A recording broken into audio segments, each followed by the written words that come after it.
Hey everybody, welcome to Should I Love with Jason Stewart, that's me, and my friend and my pal, Rick Overton, actor and comedian. Hey buddy. Welcome to the show. Thanks for having me on. I am so excited. When I saw that they were doing I'm Dying Up Here, Mm-hmm.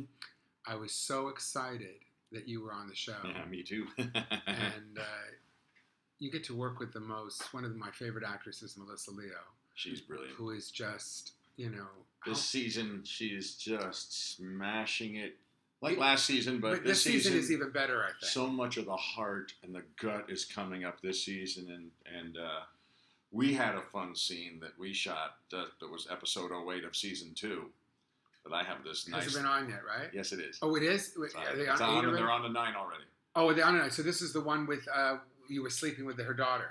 They claimed I was. She right. claimed I was. The and daughter then it lied. turns out the daughter was mind-gaming mom to get her attention that she never gave her, so she'd say outrageous things. And so mom takes, without any spoilers, mom takes an action towards me and then realizes what she did.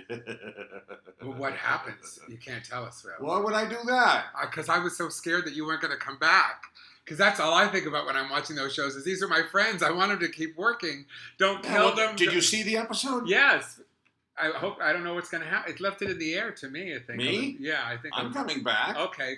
Why? Because you did, can I say it in the episode? I didn't sleep with her. I know. You didn't see the episode. Yes, I did. I watched the whole episode. What happened? You said no, got mad, and said to her, "We're over here. We're done." Yeah. And you said to her, that would mean that your character won't be coming to the club anymore, right? To look for comedians. You remember I asked for a drink at the end. Okay. I said when all the heated shit died down and we went back to our old relationship. Okay, well then don't bite my head off. I wasn't sure and I was worried for you. I wanted to make sure that we're very clear about this. Okay. My character is vindicated by the end of the episode. Okay, just wanted to make sure. Yeah, this is Mitch is not a perfect person by anyone's stretch of the imagination, but he definitely, episode 10 he's back. Mm-hmm. Oh, wonderful. So we have a fun little out button for me on that, and hopefully season 3 too. So tell us... there's a season 3, but I think there ought to be, because the numbers came way up from season 1.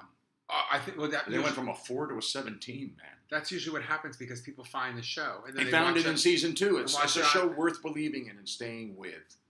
Same thing happened on Judd Apatow's Love. The first season was on, nobody watched it. When the second season came on, everybody watched it. And then I was lucky enough to be in the second season, but everybody watched the first season. They binged on it. So people, I'm assuming, binged on it a little later. Yeah.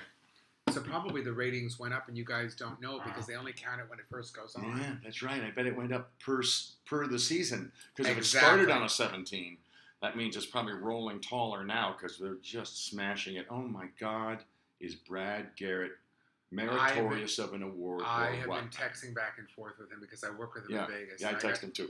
And I just am completely, I'm emotional because when I see a fellow brother comedian get to be on a show and get to do his work. That balcony thing, man. Oh my God. That was fucking hard shit.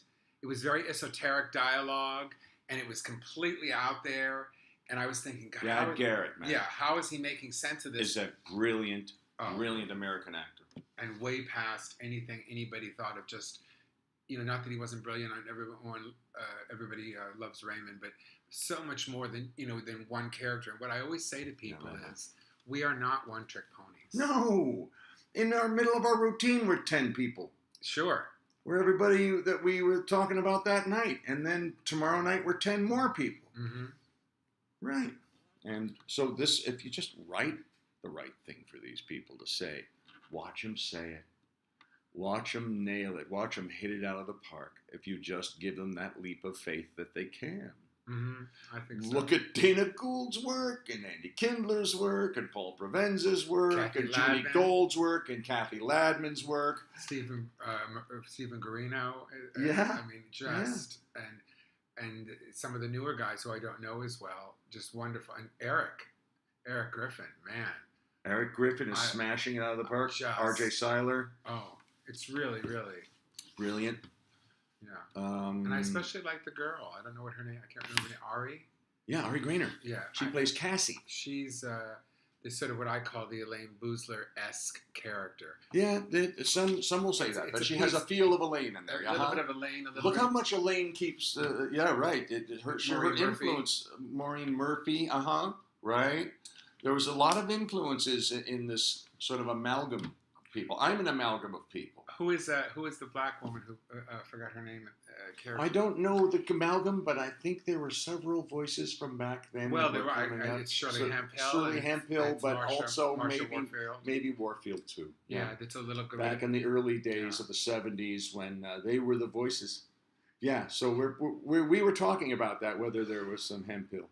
Well, because I remember I worked with Shirley Hemphill. She was my first person I opened for on the road at Joker's Comedy Club in Oklahoma, and the first thing she said to me. We were in the sound booth room. It was a room. The sound booth was a room, I remember, off the stage.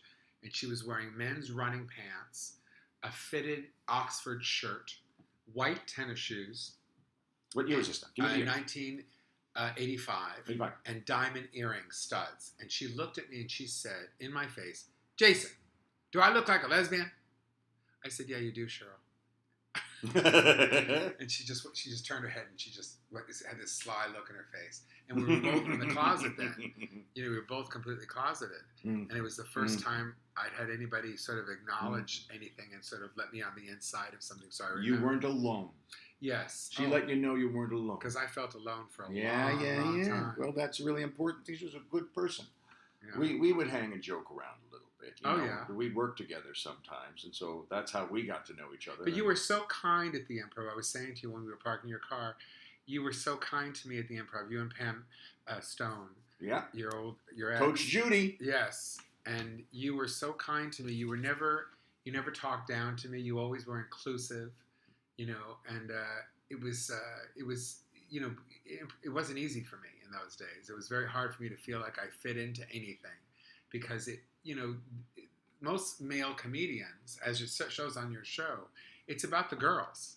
It's so much about the girls. You have no idea about getting the girls. And that's what's the beginning of it until people fall in love with the art form, I think. When did you start doing stand-up? As a kid, I think I started playing with it, in high school, junior high. Really? Yeah, I was doing assemblies and telling jokes, but I was enamored with Jonathan Winters. Yes, I remember. Come on, man. Who was it? Like so many people, George Carlin was enamored with Jonathan Winters. You have a lot of those two people in you. I see it in you. Well, I'm very, very grateful if that is something that made it through. I think that we all have pieces of other people in us. Yeah. And we all go, who's the one that made you laugh? And that's the one that starts to, like, I think there's a lot of Joan Rivers and Don Rickles in me. Yeah, because when I was a kid, I would just... Did you have Hello, Dummy? Oh, of course. And My parents didn't know what to do with that record because he's so mean. But you know what's interesting about his mean is it never felt that way. It never felt... No, especially if you see him and don't just hear it. If you see his face, there's a frenetic hidden wink he's shooting at you the whole time. He's winking at you. When you don't always hear it in the record, you have to assume it. And so it can sound meaner just audio than if you're watching the show. I don't know. Maybe it's a Jewish thing because it's very Jewish. The way he does his comedy, it's very much of a busting of a balls kind of thing. The way Italians have a version of it. Yes. The Irish have a version of it. Too, yeah. People give each other shit, and so, but there weren't a lot of albums of this. An album that had discomfort. You paid money for discomfort of any sort, but then you learn, others are enjoying it, I'm going to learn to get into this, and then you see the beauty of it. And my family kind of waspy people, even though my dad was sort of the black sheep jazz artist of the group.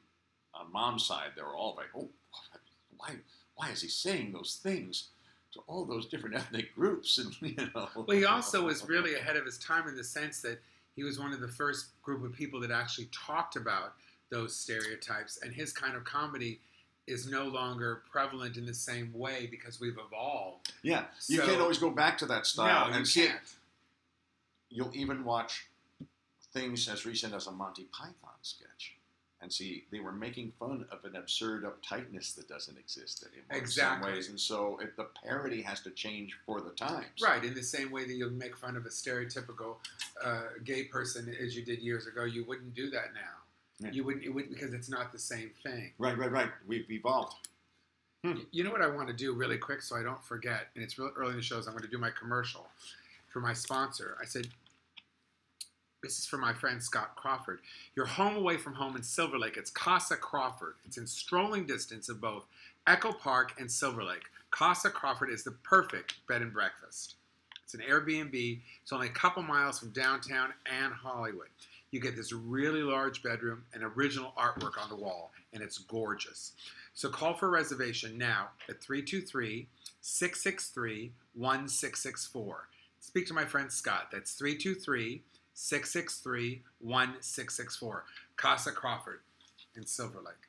Good. Now I don't forget to do that. So thank you, Scott, for sponsoring my show. Making the bacon. Yes. Do you still do stand-up on occasion? I just did some stand-up Where the other night. Where do you There's work? a new place in town. Where? It's the Sycamore Tavern on Sunset at Sycamore. This isn't Jamie from the Improv's place, is it? It could well be. Oh. It's called the Comedy Dojo Oh. at the Sycamore Tavern with just the largest free parking lot anywhere in Hollywood. I've never seen it. Jaw-dropping, huge. Like you What could, is it at you Sycamore could what? play a small drive-in movie at this lot, and it's free. How are you monetizing the Sycamore Tavern? But go and support it. It's fun. Okay. So we did a show there, and it was a political show, Oh, wonderful. and so that was fun to do. Ron Placone works with Jimmy Dore, Oh, I and love he Jimmy does his Dore. own. And so Ron has his own little political night there, and I joined a bunch of wonderful people. So it was good. So how do you feel, because I'll share with you about getting older in comedy. Now, after being a headliner on the road and working all the major clubs, do you feel that there's an ageism in comedy? Do you feel like there is in terms of the people that run it? Not the comedians or the audience, the people that run it around. I think the further out of town you get, that certainly exists. Oh. I think when you're booking and it's asses in seats rather than the name of the club is what books you here. The club is the star here. Right. Not on the road. The name of the individual in the club is the star on the road. I think so. You don't have they just go because it's that place where everybody comes in all the time. That disappears on the road. The only reason to go is a big name you know is there. The rules change completely. But I guess with I'm Dying Up Here, that's created a new interest in you again in that way. I would like to think that, but as the Tonight Show booker on the series, they don't really know that I'm a funny stand-up. Exactly. Well, most of the older people on the show are Stand-ups, yeah. Are stand-ups. I think if there was someone to do a We're Killing Up Here tour, seeded thought placed in culture by Rick as of now, that it would be a great way to get some of the voices from the original startup out there to get up there and join some new voices and mix it up, you know? It is a dichotomy because I remember when I did Birth of a Nation and spoke to Erin, who runs the Improvs across the country, and her saying, you know, hey, I'm in this big movie, this will sell some tickets. And she's just saying, no, if it's drama, it doesn't sell tickets as much as it does comedy. Do you feel that way? Because I don't. I don't know. Because I'm Dying Up Here, even though it's about comedians, it's a drama. Super dramatic. Yes. I mean, serious storyline. I have to get my shit together to watch it. I have to get, because you know, psychologically, you got to prep a little bit because it's talking directly to you. To you. Oh, man. No, oh, man. No, Jason. This is the message for you, this episode. Well, in those days, when we so wanted to be a part of that family. Of course. You know, I so wanted to be a part of that family. Yeah, I think they capture that dynamic I really. think this season especially. No one has touched it in all of art. It's very like difficult. This has. Very difficult. No one has covered it as well. Yeah. I think it's one of the hardest things to do. It's not tangible. Yeah, it's hard to be funny about funny. Mm-hmm. It's really interesting to make such a in-depth exploration happen, looking into the lives of the people who, what do they give up to make you happy? Mm-hmm. And I love what they did with Judy Gold and with Brad. Judy also deserves an award.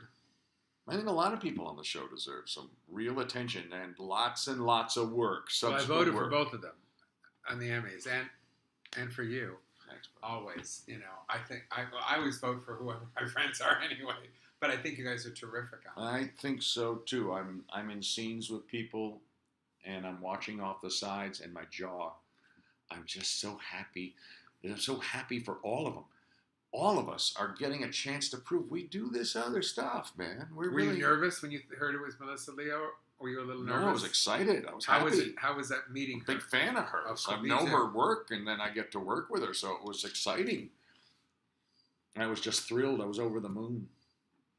What was It was a big treat. What was the first big thing acting-wise that sort of crossed you over from just being an hysterically funny stand-up comedian? What was the first thing that just sort of did that for you? You mean dramatically? Or just even as so people thought, oh, I'm an actor too.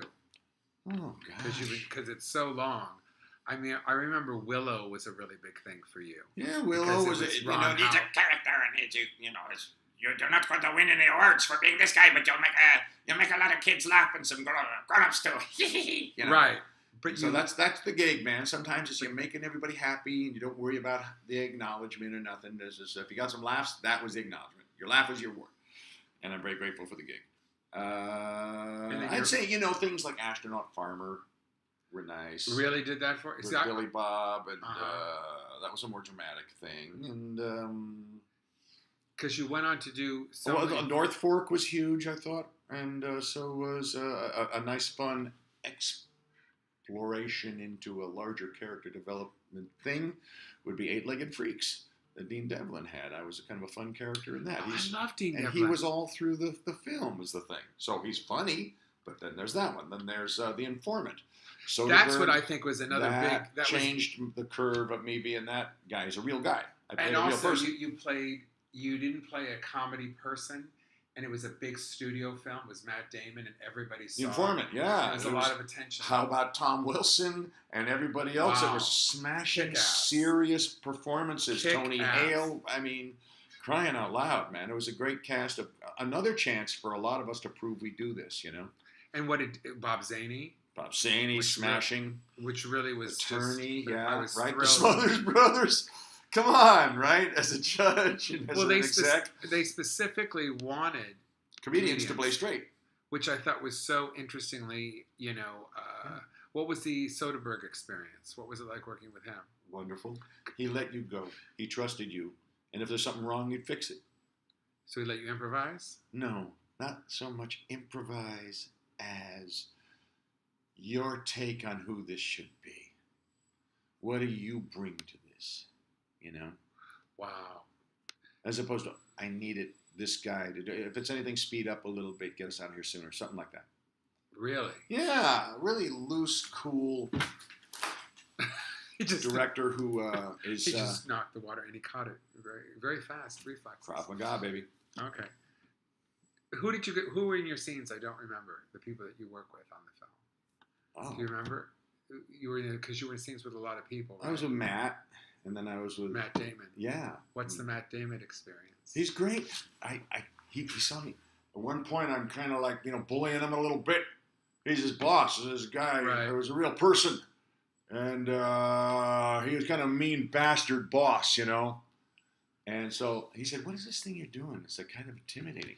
I said, I stole a trick from Tom Wilson on the movie he's in, and he can't use it because he's a different guy. But you know what the trick is? Here, watch my face first. And at home, you just have to listen, but picture it. Do it in the mirror. Say this, and then leave your mouth closed when you're done. I'm going to kick your ass. And now watch. I'm going to do it a second time. I'm going to leave the mouth kind of hanging open. I'm going to kick your ass. Oh, I see. It's scarier when the mouth is open. He said, what is that? I leave the mouth open a little bit. I just did that. Tom did that as Biff. I just did in that. Back to the Future. And I said, I'm using a Biff trick as my guy. I just wanted you to know. What's so funny is people don't realize. You should know that. When you steal something from another actor. I told him right into his face. And he probably loved it. Well, he giggled a little bit, You want to think that someone's doing a Wilson somewhere as opposed to I'm just doing this trick. It's like naming a deli sandwich after you. You want that. But also, it's things that we steal. Like I do what I call B. Arthur all the time. Oh, let me see the B. The B. Arthur is, Ma, for God's sake, leave me alone. She just turns her head and she just says, this is what we're doing. That's it. and she walks out. I don't care. I'm not doing that. Forward, shoot sideways, Yes. turn and leave. That's Well, great. He does it all the time.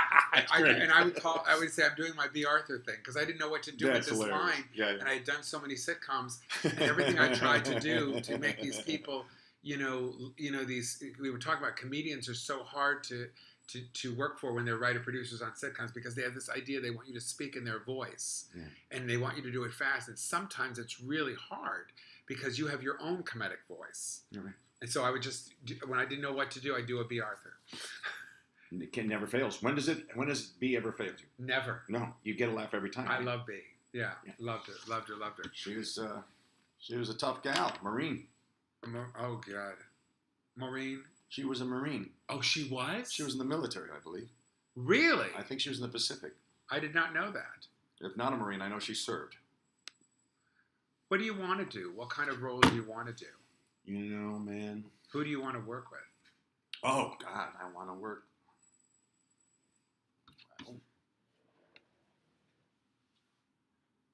I think. I don't think in terms of separate people I want to work with. Really, I do all the time. I want to. I mean, which directors do I want to work with? Oh, well, it'd be fun to work with Ron Howard again after all this time. I sure loved every time we did. There's all this whispery talk about Willow coming back for something or other, but that's all, the way Hollywood works. They make a giant thing out of a rumor, and it doesn't mean that anybody who gets cornered with a microphone will admit to it, Do you keep in touch with him at all? No, I'll say hello on the social media every now and then. That's all. But I'd love to. And do a Lucas thing again. Would be great, awesomeness. Wow. Whether it's George or who. But I want to work with. I miss Harold Ramis so much. Man, he was great. He was my buddy. That was way too soon. A shocking passing. We'd have these endless philosophical conversations. For those at home who don't know, remember Harold Ramis. He was the director of Ghostbusters and so many great comedies. Groundhog Day. Caddyshack. Man, he's and SCTV. He was a performer, of course, actor. Comic genius. Sure loved him. I loved Gary Marshall. Oh man, he got me started. Did he really? Yeah, Young Doctors in Love. Doctors in Love. How did I know that? How did I know that? Nice one. That's the thing, because I was always a little too young or too TOO something, for a lot of these things when they were going around. Okay. I so wanted to be in Punchline. I so wanted to be, certainly I still hope to be on I'm Dying Up Here. I've been up for it a couple times. Well, which guy did you try out? I was for the head writer on the Sonny and Cher show. Okay, yeah. And I did him Jewy Jew, and they wanted, the guy was completely white bread, so apparently I didn't do, I just thought he was this guy. Yeah, sure. What are you, an idiot? We're all, what? We're Mishra. He goes somewhere, man. He goes somewhere. Yes. There's just, the gate is open for him somewhere. I think so. I always think that. Yeah. I never think that things are closed. I never think, and if they are, I just walk around or I take another street. I've always done that. Well, Jonathan had a great expression. Jonathan Winters said, if your ship doesn't come in, swim out and go meet it. Right. That's what I tell younger people. Do you mentor people? I have helped along the way when they ask advice, but it hasn't been a weekly routine. People check with me every now and then for something or other if they think I'm any good at answering. I've helped a few folks. Yeah, you have for me. Just an encouragement and things. The show that I really love is Veep, and you got to do two of them. What is the Veep experience? I mean, that show is... Isn't it weird? It's just... Real life is weirder than Veep now. But it's a relentless show. I mean, these people, they're relentless. Is it how much is it written? How much is it improvised? Mostly written. Brilliantly written. A tiny room for a little wing, give me a take for me and a take for you. And they do that. A little bit. It depends who you are. The smart ones do that. And it depends who's doing it in the scene. Of course. If you're a trusted quantity that can do this and make everyone look fantastic. Do you find that there's a line? That's the value of improv, guys. Study improv so that you get that reputation. You're one of the ones they'll just let a camera roll for. Can you imagine the fun that is. You see it when the scene rolls. You see how much fun it looks like and how much fun everyone's kind of having doing the scene while holding it seriously. But there's like all happy, wiggly dog ass under that. Oh, like, yeah. Yay, we're I doing can this. watch episodes of My Wife and Kids, and I can tell you, I can hear Don Rio, the producer, laughing so loud because he used the improv episode. He would go, like that. And you could hear him do that. I go, that's Don Rio loving what we're doing. Yeah. And we would do it one way, and then he'd let us do, which is rare on a sitcom. Yeah. And I love hearing that. I love hearing that because I think for me, I don't know about you, improv has helped me with 50% of the parts that I've done. Totally. Improv, if you look at my IMDb, more than half of it, they allowed me to play. I know that because you're so brilliant. Well, thank you, but I learned to do it so that someone will think that because I studied for a long time. And if you do it you guys, there's no guarantee anybody hits what, but your odds increase exponentially that you can have that if you start practicing right now. Build the confidence. Just walk in with the confidence and then nail a few things. So you look back and go, look at that funny thing I did. Look at that funny thing I did. You tell yourself that to remember you do this. It's a soul-crushing business at times, a lot of competition. But if we can boost ourselves to the point to remember, there's a part of me that's still like a kid, and that's not a bad or negligent thing. I'm 64 in August, and I have a kid that I fiercely protect with a big fucking Viking-looking dude out front who will take you to task if you fuck with the kid.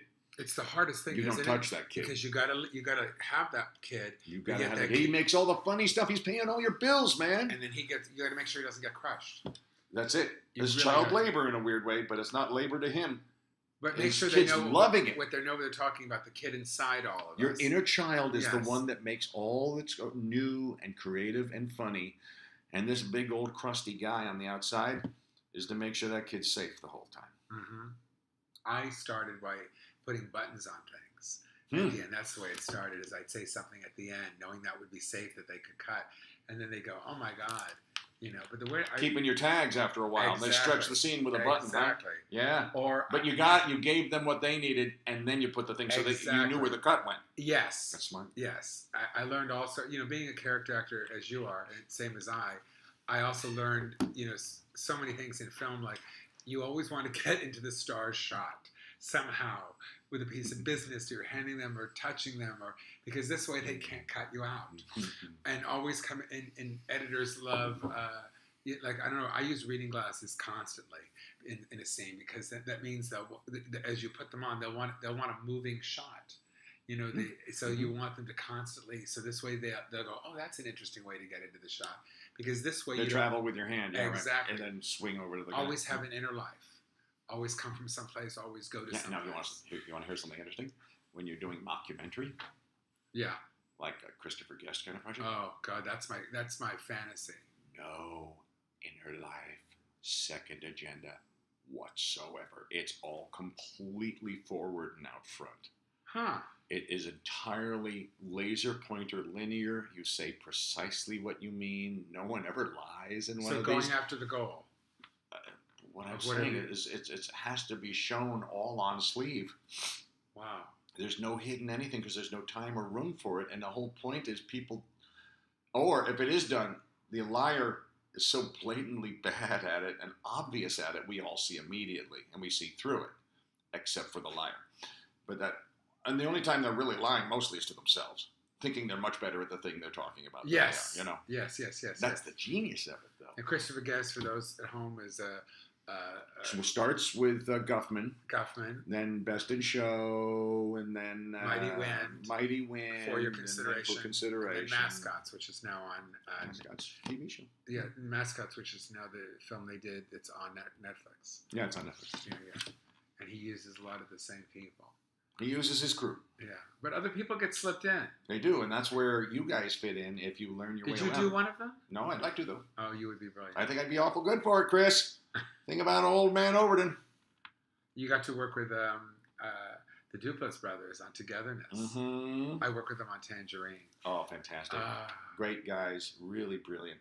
They said gentle souls. They said the neatest thing at Sundance, they had 5 or 4 projects, and there was this big family-style dinner with everybody, and they said, they got up and made a little announcement. They said, the first thing you got to do is you got to work with your friends, and if you're not having a good time, that don't do it. Mm-hmm. He's right. And I thought, wow, that's so stuck with me. And what wrong can Melanie Lynskey do? Nothing. Not one bit. She's so good at every single thing she does. What a treat to work with her. Oh wow. I met her at Sundance, I Mm-hmm. think. Isn't she a nice person? Yeah, I couldn't just keep away from her. You know, she did the movie with Kate Winslet, Heavenly Creatures, when she was a kid. That's right. And when I finally looked her up and I went, oh my God, that's the same kid. Mm-hmm. And she's not an American. She does every dialect perfectly. Anything she sets her mind to, she has. Well, you're also great with dialogue. Oh, thanks. Yeah, you too, brother. A little, yeah. I'd like. What's your favorite one? Let's do it.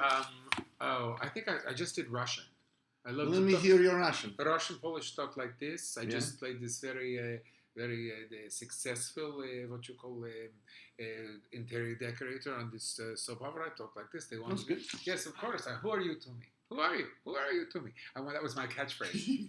But they would not. Kind of a snobby guy. Who are you to me? I don't know. I don't want to talk to you. That's don't good, talk man. Don't talk to you know. Who used to always inspire me with his characters was Taylor Negron. Just loved him. Another one who's left the planet, but he miss you, Taylor, man. We got to be much friendly in the later years. You don't want a carpet. You want an analog. Like a baby bird with his mouth open. Exactly. I thought that he was one of these people that just. Shit. When I first knew him, I didn't realize that people would compare us so much. Mm. And I played a younger version of him in a Mike Nesmith's TV Parts, where they did the sketches. They did a sketch about a bit in your act. And from then on, there was sort of this weird kind of competition thing that I didn't know was existing, because I thought that he was the more successful one in our team. And then as we got older, we worked together at some benefit or something, and then we got really close and started to hang out, and he started to reveal parts of himself. And I thought that, wow, he was just I always think there was just so much more to come from him. There would have been. I think so. It was a terrible loss to the comedy community and the art community. I think so too, because he was expanding with Logan Heftel into this sort of musical, spiritual, philosophical review. Right. That was turning into this really art form all its own, very interesting. They got a beginning of it. I think it's because when people, especially for gay people, when they don't let you be who you are, you sort of grow up under like you're growing up under a potted plant. That's the way I felt. Like I was under a potted plant, and here comes a little thing growing out, and here's a thing growing out, and it's always a little bent or crooked. And then when you have the strength and the courage to pick up the potted plant and move it over, and I think he was getting to that point. And I think that if he had, there would have been so much for us to see, so much more.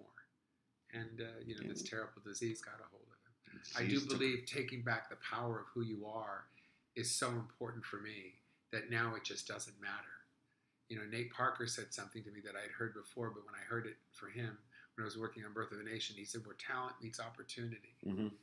And when you're willing to walk through that and play something or work on a piece of art that's so different, and you get to dance with these incredible people, I keep looking for it now. I've had the chance to work on so many of them that's why I keep these up in my office, only in this room, but I keep up things in my office so I can remember that I'm not, what my lower feelings, this is what my higher feelings are. To remember where I went and what I've done and who I am. Yeah, because it's so easy to forget. You lose track quick. It's a very ADD place, And remember the roots. Go back to your roots, man. Go back to that place where you had that first confidence. And then it's grown. That first confidence has no place in today's circumstance except for the fact that it occurred. And it has to have adjusted to today's version. But the fact that it occurred is the proof you can do it. And you can do it again. And that's the part we needed the whole time. Proof we can do it. It's like a laugh. It goes in the same file, approval file. And if you laughed at my joke, it's the same thing as I got the gig, or someone likes me, or whatever approval. There's so many people the brain that just has this general file, and then it sorts it like one of those coin changers once you get inside. It just dumps all the loose change goes in the top of your head. Big and small approvals. Have you written a book yet? I'm working on one. I'm doing it in little chapters and just sort of publishing it out on Facebook until I put it together as a book. The No Bully book. Figuring out how bullies work. Really? Because I think your story is so interesting. Thanks. Well, it'll fit in there. There'll be a place in there for it. Because I'm writing. Good for you. I don't think I'm a talented enough writer by myself, so I'm working with someone. You know, I made the mistake of going to public school in Los Angeles where I danced in a circle. How dare you? Wore a tie-dye shirt, and they gave me a diploma. You know, so I always think I'm this close to just completely losing it every day. You know, it's so funny that you say that about the first piece of confidence. For me, those things came later in life because I was so not present. It was so hard for me to be present because I was so afraid if somebody saw me, you know, that I'd lose everything. So the more I became myself, the more present that I had become. It was, timing-wise, you had to sort of roll with a culture that was just coming around to it, too. So it wasn't just up to you this round. You had to wait a little bit for a culture to awaken to what is happening on a much larger scale, and eyes are getting open to what roles we all play in it, you know. This... the sexuality thing has certainly gone through changes since when we started in comedy. The jokes that would have flown then, they don't fly now. Did they talk a lot about that on I'm Dying Up Here? Did they talk about the kind of material? Well, you're not involved in that there are matters of homosexuality being dealt with on the series. Right, now they're starting to this season, yeah. This season they're touching on, yeah. And I'm assuming there'll be more. There's always somebody who's a gay person behind the scene who's writing, who all of a sudden will sort of sprinkle that into it. And back then, there was a different set of risks. I remember Michael Greer at the Comedy Store, and a guy named Falstaff. Those are the first two people. And Michael Greer had, I think, been in Boys in the Band, one of the second productions of it, and I'd never seen anybody that, you know, feminine talking about things, not saying it exactly, Falstaff, that nobody really said it then. And of course, then there was Robin Tyler, who was one of the first, I think, if the first, to actually say that she had a girlfriend on television. Was that right, Robin Tyler? What year was that, Robin? I think it was a George Slaughter special. It was, I think it's 75. 75. She'll tell you, and I just have such... Pioneering. Oh, yeah, and she became a real activist and organizer. And, wow, I didn't know it went back that early. Good for her. Oh, yeah. Wow, that was very brave. I think so. Warrior move, man. Warrior move. Oh, man. And, of course, Leah Delaria. Yes. But not in the clubs. She was on the outsides of everything. Amen. She didn't go in. She went the other way. Mm-hmm. And I didn't even understand that. I didn't even know that existed. That other route. I did the Holy City Zoo in San Francisco, and I saw an ad in the paper for a thing called Bull in a China Shop. I think Bull Dyke in a China Shop. Bull Dyke in a China Shop, and that was Leah? Yeah, right. Have you worked with Leah? Well, we met. We met and we spoke, yes. Did she scare you? She doesn't scare me. No, really? She always scared me just a little. But you're unscarable. I don't know. Seemed funny and friendly to me. She always scared me just a little. What'd she scare you with? I remember one of the first times I saw her, I was sitting in a car waiting at Gay Pride to go, and she screamed out, she said, "Why'd you wait so long to come out?" Oh, wow. And I just looked at her and I said, I took a beat and I went, I didn't know I could. Well, that's an honest answer, man. Yeah. What? Well, I wonder what she's doing today. She's working on Orange is the New Black. Perfect place for Leah's humor. That's awesome. Yeah, she plays a prison gal. Now, what's up next? You have another film, I see. Looking Forward. It's called Looking Forward 2016. No, you don't know what that is? Yeah, I don't know if that's Saw the Light of Day. Oh. But there's one I just shot with Dylan Brody. Don't do this anymore. Don't we'll look just at talk. Ivy. Now we'll just talk. No. Dylan Brody? Dylan Brody just is shooting a thing right now called You Are Here. When he said don't look, I'm looking at IMDb. I have all my notes. So he just closed them, and now I'm lost. Now we got to talk. We have been talking. Yeah. I have to have It's like, I don't want to talk about every separate movie, but I mean, let's talk about the one that I just did with Dylan Brody. Sure. So I just shot a thing called You Are Here, and I play a deplorable. Oh, wow. That's cool. Yeah, because you're staying up with the times, you know. And he has a great cast. Paul Provenza's doing it. A lot of the comedians are doing this thing as well. And Dylan just got the money together, and he's doing it on his own. He's fighting the warrior fight to make this movie happen. It's his story. And I won't go into a ton of detail, except that when you see it coming out, go check it out. It's a lot of your favorite people doing really good work. I love Paul Provenza. I think he's just such a groundbreaker in terms of the kind of things that he wants to do. Oh, he's a comedy papa. He loves comedy. And he's wonderful. And he takes good care of us, doesn't he? Yeah. He makes things for comedy as well as comedy. He makes things we want to do in comedy. He worked with Troy Conrad, which I think is the greatest innovation to happen to stand-up since I can remember. Set list? Set list, man. I've done it a couple times. Yeah, you smashed it. Oh, did you know? Did they say that? I saw it. Oh, did you? I was there, man. Oh, I didn't know you were. I was that just scared the shit out of me. It really made me think, and it really just sort of woke me up. I love doing it. But you had fun. Oh, definitely. And no one saw you sweat. Well, that's the art, isn't it? That's the art. Do you still get nervous before you do stand-up? No, not at all. No, if it was a TV shot, I might get a little nervous. Yes. A regular shot, I don't get nervous anymore. I do. Improv kills it. Improv kills the nerves. Oh, okay. It converts the energy. It's like a Star Trek episode where you fire a phaser at this alien thing, and all it does is it makes it stronger. When you fire at it, it just eats your energy and can turn into whatever it wants. So, improv does that with fear. It converts it into fuel. Usable, workable fuel. Almost immediate usable fuel. But can you look at a room through your, God, how many years is it for you? It's 35 for me now, I think. Yeah, past 40 for me now. Yeah, can you look at a room and go, oh, I know what's happening in this room. I can feel it. I see this, the energy is dissipated. I see, because the two things we need are good. They have to hear us and they have to see us. See us, yeah. If you don't have those two things, then you have to fight that. Then you have to, get them to focus. Comedy outdoors during the day.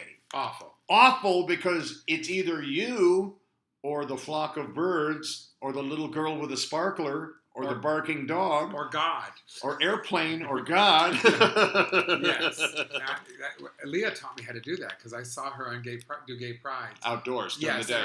How did she kill it? Well, I remember. How did she get the attention? I remember seeing her on Arsenio's show run back and forth on the show and do stand-up, and I thought, why is she doing that? It was so dissipating her act. And I thought, and then I saw her do San Diego Pride. I was one of the headliners, and so was she one year.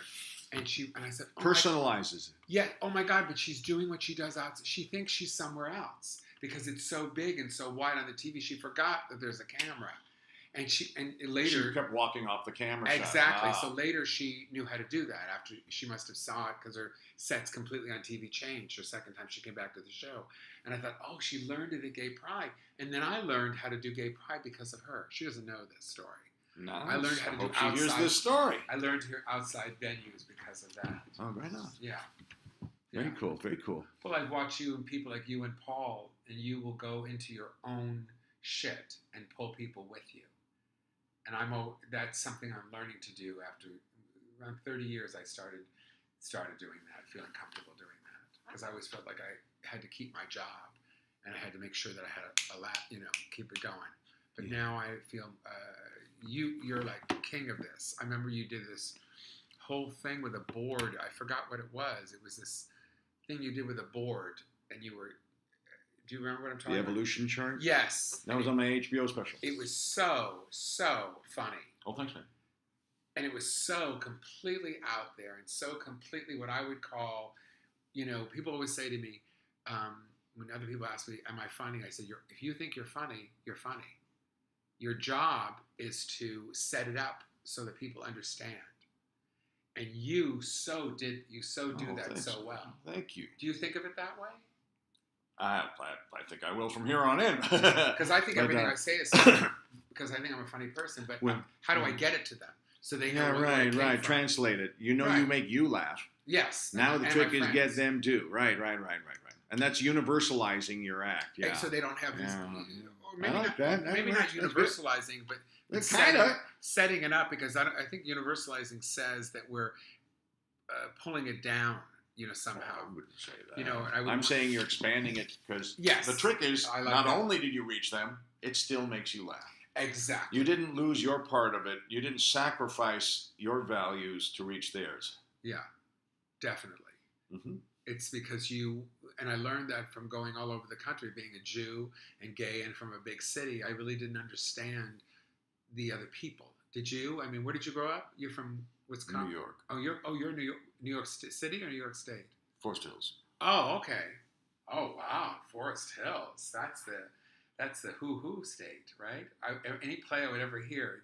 Where do they live? They live in Forest Hills.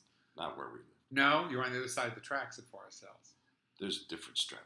Oh, okay. Because we moved out in the 60s. Oh, okay. And moved to Englewood, New Jersey. Oh, okay. Okay. Englewood, New Jersey released the chair. He's been trying to fix Saber this chair the whole time. And I say Englewood, New Jersey, and back it goes. It's the Englewood chair. Okay, that's a good way to end. And Dizzy Gillespie and who was a friend of my dad's. Oh gosh. Along with Thelonious Monk, who my dad worked with, both moved to Englewood. So Dad moved to Englewood to be with his peeps. To be with his friends. Yeah. So we moved there to be near them. Yes. Well, that tells a lot about you because your act has a sort of a jazz feeling to it. Oh, really? Oh yeah. It's so a part of you. I guess it made its way in. There's no way around it. And there's nothing that goes around me. I'm an immigrant son. Mm. And that's the way I do it. I'm trying to get my place. And I have so much of my dad in me. Well, with that note, I'm going to say thank you so much for being on the show. This was big fun. I love talking shop with you. I love it. And thank you. And everybody watch Rick Overton on I'm Dying Up Here Sunday nights at 10, I think. 10, I have Apple TV. But it plays You keep asking me questions I don't know the answers to about my own things. It plays but this one, night. it's on Sundays for sure. Every Sunday. Thank you so much for being Thanks, brother. Everyone, take care until next time.